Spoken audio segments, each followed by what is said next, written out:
Là, je vais vous emmener faire quelques boutures avec moi. On va faire des boutures de petits fruits parce que ici, ce sont des cassis et il m'en manquait 2 quand j'avais fait les boutures l'année dernière. Donc, je vais faire des boutures de cassis et je vais refaire là quelques boutures de lavande pour vous montrer parce que vous m'avez beaucoup posé la question sur les lavandes. Et en fait, le principe qui sera valable pour les lavandes sera valable pour tout le reste hein, de toute façon. Bon là, le terrain, il a bien besoin que je tourne les allées. Ça fait un petit moment que ça n'a pas été fait. Je ferai ça la semaine prochaine. Si j'ai un petit peu de temps, vous voyez là, tout le monde est en train de rentrer en dormance doucement. Donc pour faire de la bouture, il vous faut déjà un pied nerf.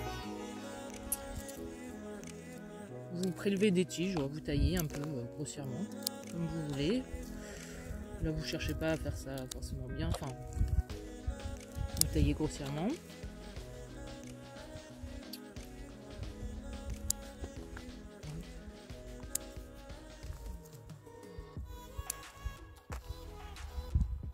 Pour faire les boutures d'aromatiques et de médicinales, vous avez plusieurs techniques. Moi, comme toujours, j'aime pas les choses trop compliquées, que ça soit rapide et efficace. Hein. Donc voilà, moi je vais vous montrer moi comment je fais. Je vais vous dire pourquoi je fais pas autrement. En général, j'ai un très bon taux de réussite au niveau de mes boutures. Donc je continue à faire comme je fais.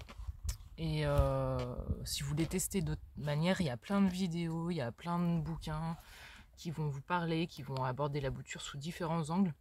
Parfois c'est sous un angle presque scientifique où on va vous donner des températures, des taux d'hydrométrie et tout ça. Ça va être beaucoup plus à la cool hein, comme toujours.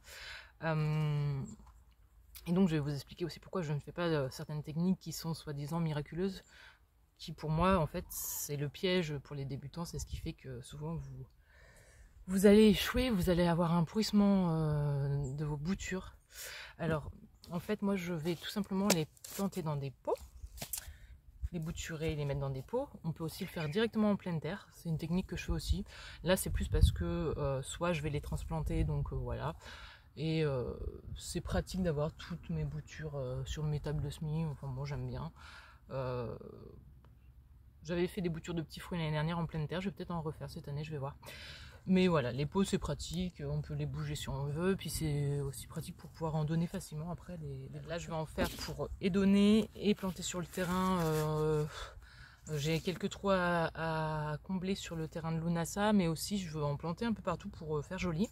Et pour quand je vais accueillir des abeilles l'année prochaine, j'espère vraiment pouvoir. Les aromatiques et médicinales sont souvent très mellifères, donc ça leur fera toujours des plantes à aller butiner.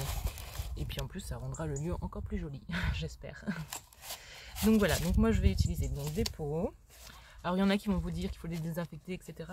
Moi je désinfecte pas. Ensuite moi je fais un mélange. Là-dedans il y a à peu près un tiers de terre de jardin, un tiers de terreau et un tiers de terreau à semis. Voilà, c'est mélangé. Et là c'est du terreau à semis. Donc le terreau à semis en fait il est beaucoup plus fin que le terreau classique. Et il retient bien l'humidité.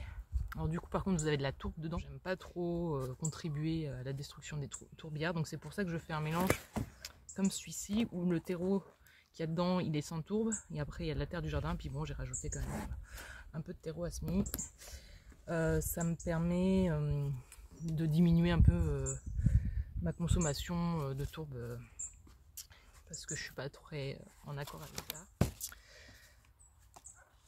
Je vais remplir à moitié à peu près mon pot de mon mélange terre du jardin, terreau et terreau à semis.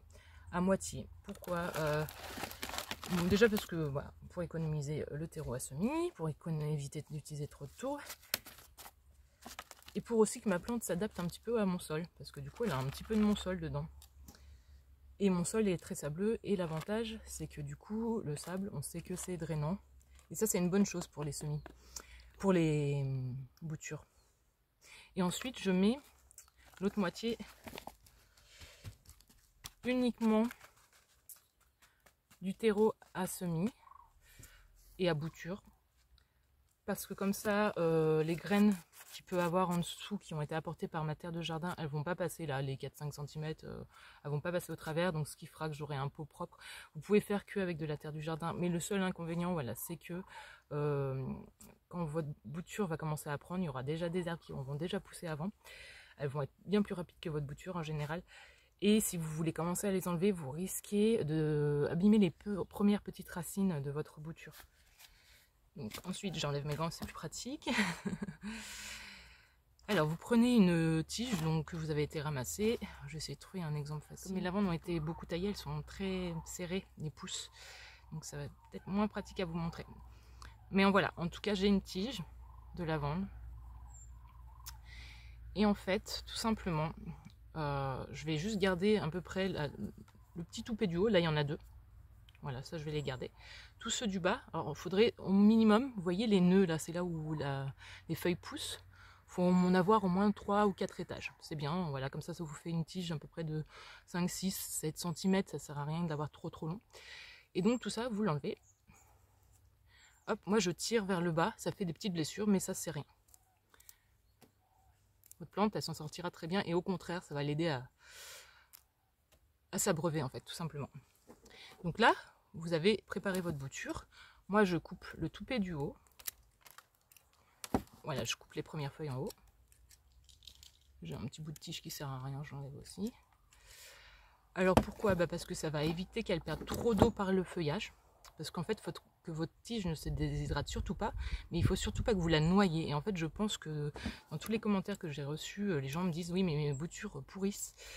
Et souvent, c'est dû à un excès d'eau. Je pense que quand on débute, que ce soit en potager, en semis ou en bouture, souvent on a peur de pas assez arroser, donc on arrose trop.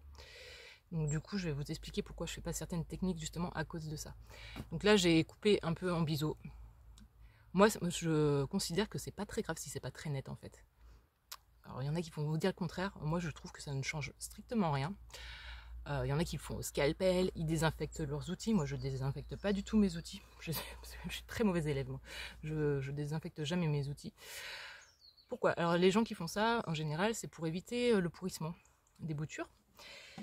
Mais pour moi, les champignons, que ce soit même le mildiou sur les pieds de tomates par exemple, c'est pas en vous débarrassant de vos pieds de tomates qui ont été atteints du mildiou, en allant les brûler dans une déchetterie ou je ne sais où, que vous allez vous débarrasser du mildiou. En fait, le mildiou, il est là, il est présent partout dans l'air, sur les plantes sauvages, etc.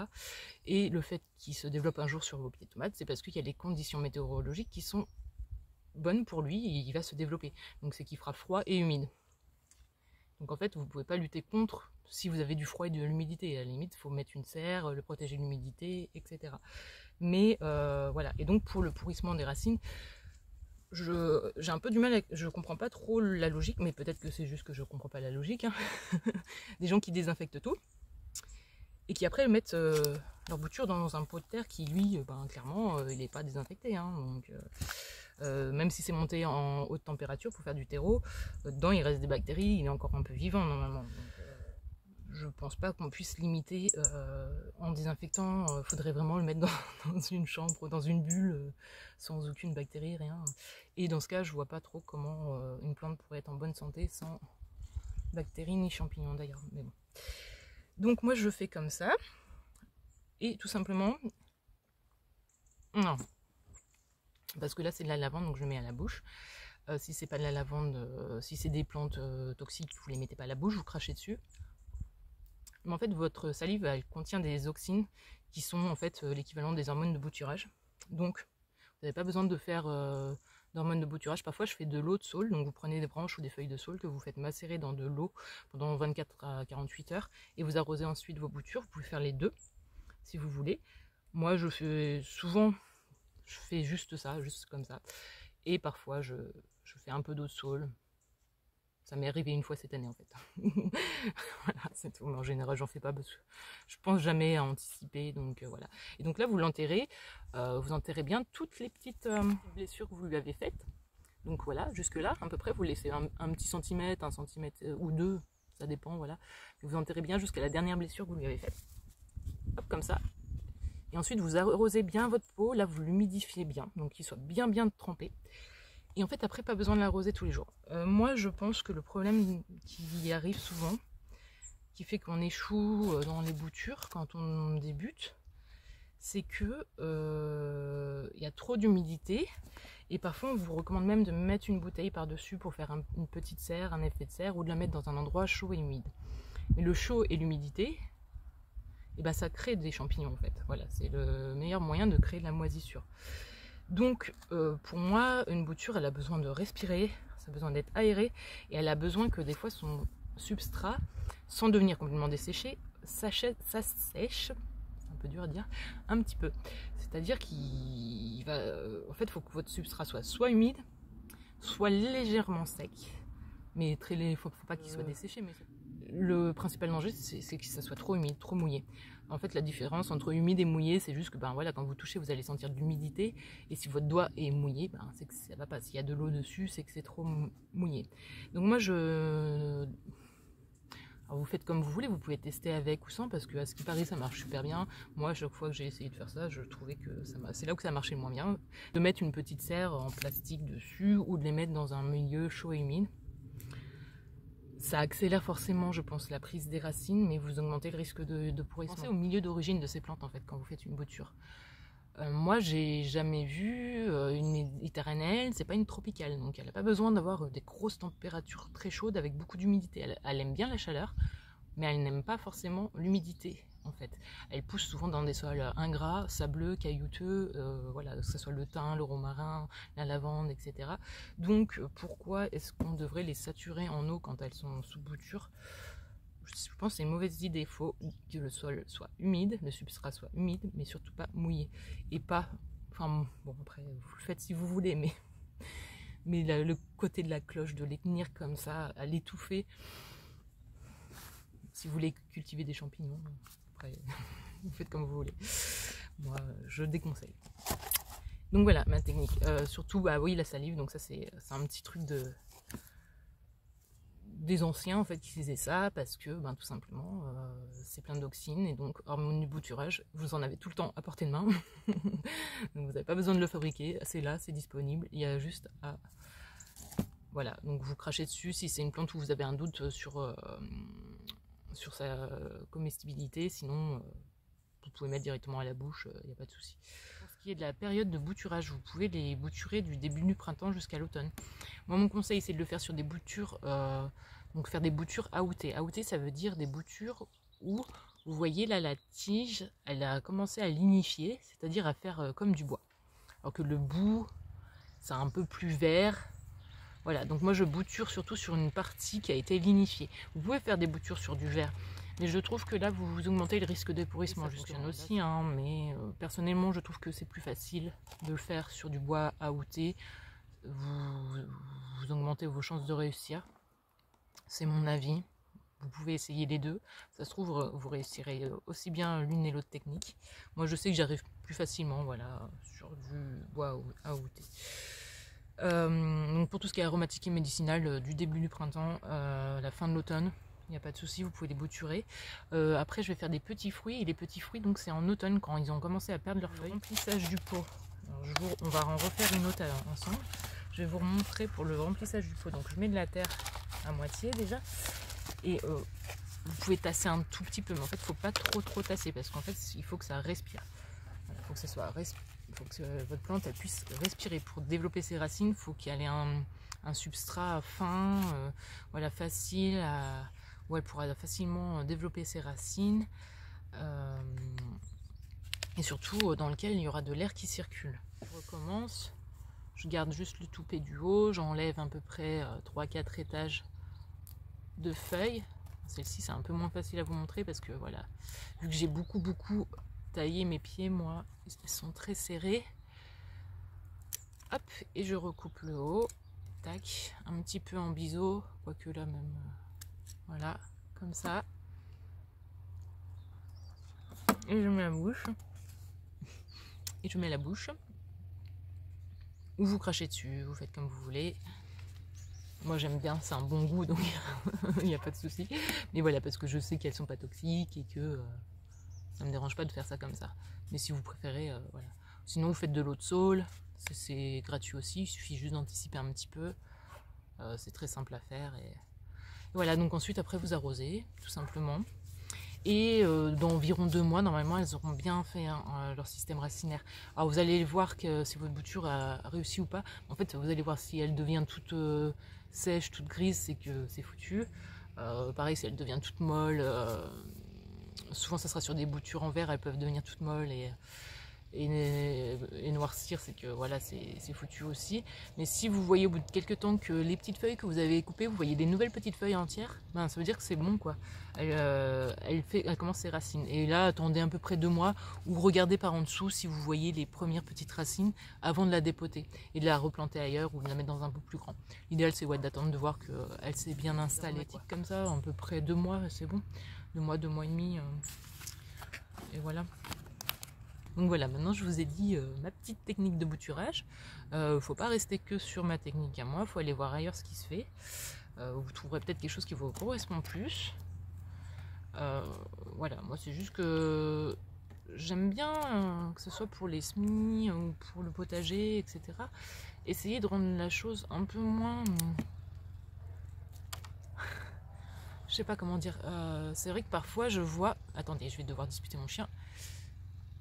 Floki, tu fais pas des bêtises hein? J'ai un voisin qui passe la tondeuse, il a bien envie d'aller lui rendre visite, mais il faut qu'il traverse 2 champs pour aller le voir, mais bon, il est capable de le faire. J'aime pas trop donner des conseils, c'est pour ça cette vidéo, on me l'a beaucoup demandé, j'avais pas très envie de la faire, parce que j'aime pas trop donner des leçons, mais en fait, si je pouvais donner un conseil, c'est aux gens, c'est qu'il ne faut pas avoir peur d'essayer de se lancer, que ce soit pour le potager ou pour faire des boutures ou pour faire des semis. Vous essayez, si ça ne marche pas, c'est pas très grave, hein, on ne vous mettra pas en prison, je dis toujours, hein, on ne vous mettra pas en prison parce que vous avez tué une bouture de lavande. Hein. Donc vous en voulez une lavande, bah, faites 10 boutures et puis vous allez bien réussir une bouture et puis la prochaine fois... vous allez comprendre ce que vous avez mal fait et vous réussirez peut-être mieux. En fait, il faut essayer. Et c'est vrai que parfois, il y a dans certains bouquins, des fois dans certaines vidéos, ça a l'air très scientifique, très compliqué. C'est tout un protocole. Il faudrait presque sortir les masques de chirurgie. Ouais, ça m'amuse. Je trouve ça assez bien parce que c'est une autre façon de faire. Mais... moi, personnellement, je pense qu'il y a beaucoup de gens qui sont comme moi et qui sont bloqués quand on leur donne trop d'informations pour faire une chose qui est en fait très simple. Donc, juste, il faut une tige, vous enlevez les premières feuilles, vous laissez un petit toupet en haut, vous coupez, vous tenez votre sol humide mais surtout pas mouillé, vous le laissez respirer, vous le mettez quelque part dehors, un peu à l'abri du gel parce que là c'est la période, mais sinon vous le faites plus au printemps ou en été. Là, vous aurez juste à surveiller le taux d'humidité. Là, en hiver, soit vous mettez dans une serre froide comme moi. Moi, je vais sûrement les laisser juste derrière moi.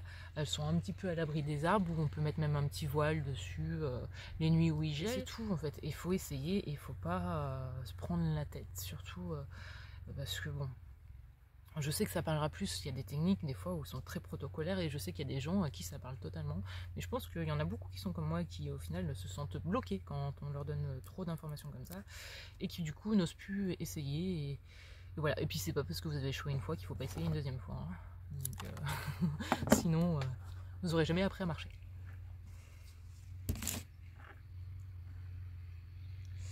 Allez, c'est parti, maintenant je vais travailler un petit peu parce que j'arrive pas à avancer là. Les passages. Il a écouté sa maman, elle lui a dit de ne pas aller voir le voisin, il n'a pas été voir le voisin. Il a dit j'avais très envie mais j'étais très sage. Oh, pauvre petit bébé chien. Oh, petit malheureux hein, de devoir obéir comme ça. Hein. C'est pas facile. Hein. Ah, puis un deuxième, un jaloux.